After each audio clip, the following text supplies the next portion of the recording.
Express way ಮೇಲೆ ನಾವು ಒಂದು ಬೈಕ್ ರೈಡ್ ಮಾಡ್ಬೇಕನ್ನೋ ಆಸೆ ಇತ್ತು. ನೆಕ್ಸ್ಟ್ ಅಲ್ಲಿ ಬೈಕ್ ಅಲೋ ಇಲ್ಲ ಅಂತ ಗೊತ್ತಾಯ್ತು. ಅದಕ್ಕೆ ಇವಾಗ ಒಂದು ರೈಡ್ ಹೋಗ್ಬೇಕಂತ ಸ್ಟಾರ್ಟ್ ಮಾಡಿದ್ವಿ. ಬಿಡದಿಯಿಂದ ನಾವು ಟೋಲ್ ಎಕ್ಸ್‌ಪ್ರೆಸ್ ವೇ ಹತ್ತಿದ್ದು ನಮಗೆ ಮೈಸೂರು ಮುಟ್ಟೋದೇ ನಮ್ಗೆ ಗೊತ್ತಾಗಲಿಲ್ಲ. ಯಾವ ಥರ ಹೋದ್ವಿ ಅನ್ನೋದು ಗೊತ್ತಾಗಲಿಲ್ಲ. ಯಾಕಂದರೆ ರೋಡ್ ಅಷ್ಟು ಚೆನ್ನಾಗಿತ್ತು.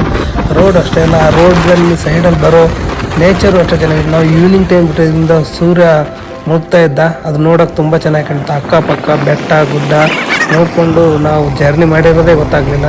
ನಾವು ಮೈಸೂರು ತಲುಪಿದ್ದೇ ನಮಗೆ ಗೊತ್ತಾಗದಿರೋಷ್ಟು ಬೇಗ ನಾವು ಮೈಸೂರು ತಲುಪ್ತೀವಿ.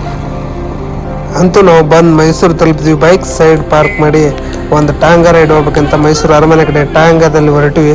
ನೋಡೋಕ್ಕೆ ಅದ್ಭುತವಾದ ಮೈಸೂರು ಅರಮನೆ ಮುಂದೆ ಹೋದ್ವಿ. ಮೈಸೂರು ಪ್ಯಾಲೇಸ್ ಫುಲ್ಲು ಲೈಟಿಂದ ಕಂಗೊಳಿಸ್ತಾ ಇತ್ತು. ನೋಡೋಕ್ಕೆ ಎರಡು ಕಣ್ಣು ಸಾಲದಂತೆ ಇತ್ತು. ಜನನೂ ಅಷ್ಟೇ ಸಿಕ್ಕಾಪಟ್ಟೆ ಜನ ಇದ್ದರು ಮೈಸೂರು ಅರಮನೆ. ಹಂಗೆ ನಾವು ಮೈಸೂರು ಅರಮನೆ ಒಳಗೆ ನೋಡೋಕ್ಕೆ ಹೋಗಿ ತಿರುಗಾಡ್ಕೊಂಡು ಬಂದ್ವಿ. ಫೋಟೋ ವಿಡಿಯೋ ಎಲ್ಲ ತಗೊಂಡ್ವಿ. ನೋಡೋಕೆ ಮಾತ್ರ ಅದ್ಭುತವಾಗಿತ್ತು. ಎಲ್ಲರೂ ಒಂದ್ಸಲ ಹೋಗಿ ನೋಡಿ. ಲೈಟಿನ ಅಲಂಕಾರ ಆದಾಗ ನೈಟ್ ಟೈಮಲ್ಲಿ ಮೈಸೂರು ಅರಮನೆ ತುಂಬ ಚೆನ್ನಾಗಿತ್ತು. ಎಲ್ಲ ನೋಡಿಕೊಂಡು ಮತ್ತೆ ವಾಪಸ್ ನಾವು ಹೊರಟ್ವಿ. ಅಲ್ಲಿಂದ ಹೋಗೋಕ್ಕೆ ಮನಸ್ಸೇ ಬರ್ತಿರಲಿಲ್ಲ, ಅಷ್ಟೊಂದು ಚೆನ್ನಾಗಿತ್ತು ಅರಮನೆ ಮುಂದೆ. ನೈಟ್ ಹೊತ್ತಲ್ಲಿ ನೋಡೋಕೆ, ಅದರಲ್ಲೂ ನೈಟಲ್ಲಿ ಲೈಟಿನ ಅಲಂಕಾರ ಇದ್ದಾಗ ನೋಡಬೇಕು, ಅಲ್ಲೇ ಇದ್ಬಿಡ್ಬೇಕು ಅನಿಸುತ್ತೆ, ಅಷ್ಟು ಚೆನ್ನಾಗಿ ಕಾಣುತ್ತೆ.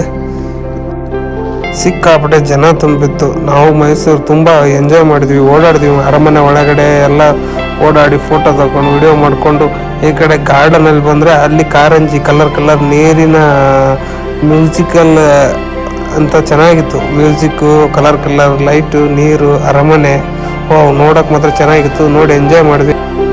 ಅಲ್ಲಿಂದ ಬಂದು ಚೂರ್ಮುರಿ ಬಜ್ಜಿ ತಿಂದು ರೆಸ್ಟ್ ತೊಗೊಳಕ್ಕಂತ ರೂಮ್ ಕಡೆ ಹೋದ್ವಿ. ಮಾರ್ನಿಂಗ್ ಎದ್ದು 6 ಗಂಟೆಗೆ ನಾವು ಬೆಟ್ಟದ ಮೇಲೆ ಹೋದ್ವಿ. ಬೆಟ್ಟದ ಮೇಲೆ ತಾಯಿ ದರ್ಶನಕ್ಕಂತ 6 ಗಂಟೆಗೆ ಬೆಟ್ಟಕ್ಕೆ ಹೋದ್ವಿ. ಮಹಿಷಾಸುರನ ದರ್ಶನ ಆಯಿತು. ಅಲ್ಲಿಂದ ದೇವಸ್ಥಾನ ಕಡೆಗೆ ಹಂಗೆ ಹೊರಟು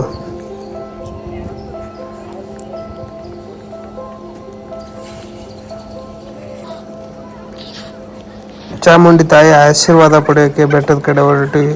ಪೂಜೆ ಮಾಡ್ಸಕ್ಕಂತೆ ಹೂವು ಕಾಯಿ ತಗೊಂಡು ದೇವಸ್ಥಾನಕ್ಕೆ ಹೋಗಿ ಪಾಳೆ ಹಚ್ಚಬೇಕು. ಬೆಳಗ್ಗೆ 6 ಗಂಟೆಗೆ ಯಾರು ಅಷ್ಟೊಂದು ಜನ ಇರಲಿಲ್ಲ. ನಾವು ಬೇಗ ಅದಕ್ಕೆ 6 ಗಂಟೆಗೆ ಎದ್ಬಿಟ್ಟು ಸ್ನಾನ ಮಾಡ್ಕೊಂಡು ಹೋಗಿದ್ವಿ. ಅಲ್ಲಿಂದ ಹೂವು ಕಾಯಿ ಎಲ್ಲ ತಗೊಂಡು ದೇವಸ್ಥಾನ ಕಡೆ ನಮ್ಮ ಪಯಣ ಬೆಳೆಯಿತು.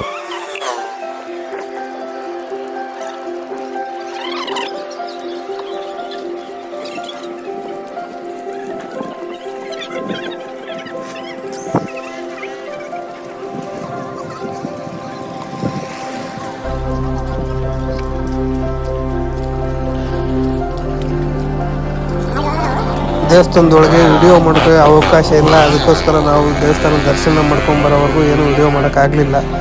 ಹಂಗೆ ನಮ್ಮದು ದರ್ಶನ ಬೇಗನೆ ಮುಗೀತು. ನಾವು ಬೇಗ 6 ಗಂಟೆಗೆ ಹೋದ್ರಾಗಿಂದ ಜಾಸ್ತಿ ಜನ ಇರಲಿಲ್ಲ. ಬೇಗ ನಮ್ಮ ಪಾಳೆ ಮುಗೀತು. ಅಲ್ಲಿಂದ ಪ್ರಸಾದಕ್ಕೆ ಅಂತ ಹೊರಟ್ವಿ. ದೇವಸ್ಥಾನದಲ್ಲಿ ಪ್ರಸಾದ ಮುಗೀತು. ಪ್ರಸಾದ ಹೆಂಗೆ ಇದ್ರೂ ತಿನ್ನೋಕ್ಕೆ ಮಾತ್ರ ತುಂಬ ರುಚಿ ಅನಿಸುತ್ತೆ.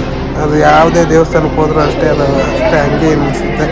ಪ್ರಸಾದ ಹೊಟ್ಟೆ ತುಂಬ ಪ್ರಸಾದ ತಿಂದು ನಾವು ಮತ್ತೆ ಅಲ್ಲೇ ಸ್ವಲ್ಪ ಸುತ್ತಾಡಿ ಸ್ವಲ್ಪ ರೆಸ್ಟ್ ಮಾಡಿ ಹೊರಟ್ವಿ. ಅಲ್ಲಿಂದ ಕಾಲ್ನಡಿಗೆಯಲ್ಲೇ ನಾವು ಮೂಲ ನಂದಿ ವಿಗ್ರಹ ಕಡೆ ಹೊರಟಿವಿ.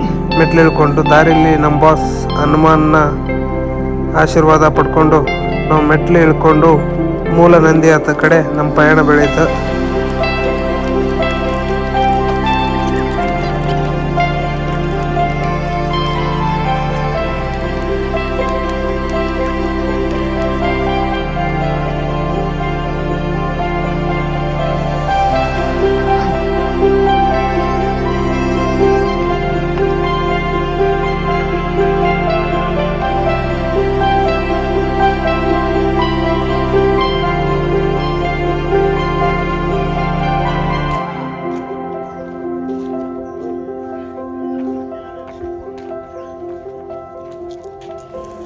ನಮ್ಮ ಮೂಲ ನಂದಿ ದರ್ಶನ ಆಶೀರ್ವಾದ ಪಡೆದು ನಮಸ್ಕಾರ ಮಾಡಿ ಅಲ್ಲಿ ಸ್ವಲ್ಪ ಸುತ್ತಾಡಿ ಫೋಟೋ ವಿಡಿಯೋ ಮಾಡಿಕೊಂಡು ಮತ್ತೆ ಬ್ಯಾಕ್ ಟು ಬೆಂಗಳೂರು ಅಂತ ನಮ್ಮ ಪಯಣ ಬೆಂಗಳೂರಿನ ಕಡೆಗೆ ನೈಸ್ ರೋಡ್ ಮೇಲೆ ಸಾಗಿತು.